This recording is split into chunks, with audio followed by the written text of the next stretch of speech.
क्या यूपी की राजनीति में अब एक नए खिलाड़ी की एंट्री होने वाली है? क्या 2027 विधानसभा का चुनाव अब सिर्फ बीजेपी बनाम सपा नहीं बल्कि एक नया समीकरण देखने को मिलेगा?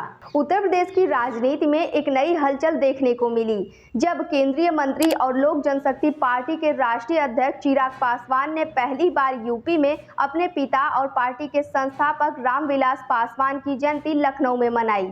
इस मौके पर चिराग पासवान ने बड़ा राजनीतिक संदेश देते हुए कहा कि मेरा सपना है कि जात पात से ऊपर उठकर एक नया उत्तर प्रदेश बनाना। उन्होंने कहा कि मैं पार्टी को केवल बिहार तक सीमित नहीं रखना चाहता बल्कि पूरे देश में अपना संगठन मजबूत करके, और उत्तर प्रदेश उसकी सबसे बड़ी प्राथमिकताओं में शामिल है।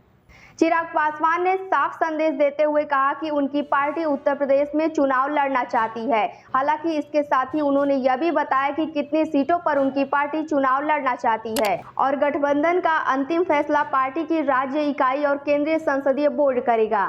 राजनीतिक जानकार मानते हैं कि यह सिर्फ एक जयंती कार्यक्रम नहीं था बल्कि 2027 के विधानसभा चुनाव से पहले उत्तर प्रदेश में संगठन विस्तार और राजनीतिक ताकत दिखाने की शुरुआत भी हो सकती है।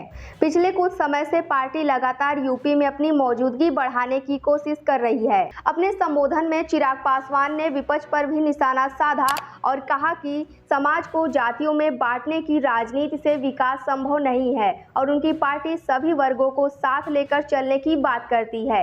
साथ ही उन्होंने यह भी दोहराया कि केंद्र और बिहार की तरह उत्तर प्रदेश में भी एनडीए को मजबूत करना उनकी प्राथमिकता है। अब सबसे बड़ा सवाल यही है कि अगर लोक जनशक्ति पार्टी उत्तर प्रदेश के चुनावी मैदान में उतरती है तो एनडीए के भीतर सीटों के बंटवारे का नया समीकरण बनेगा। इससे बीजेपी को फायदा होगा या विपक्ष को अपनी रणनीति बदलनी होगी?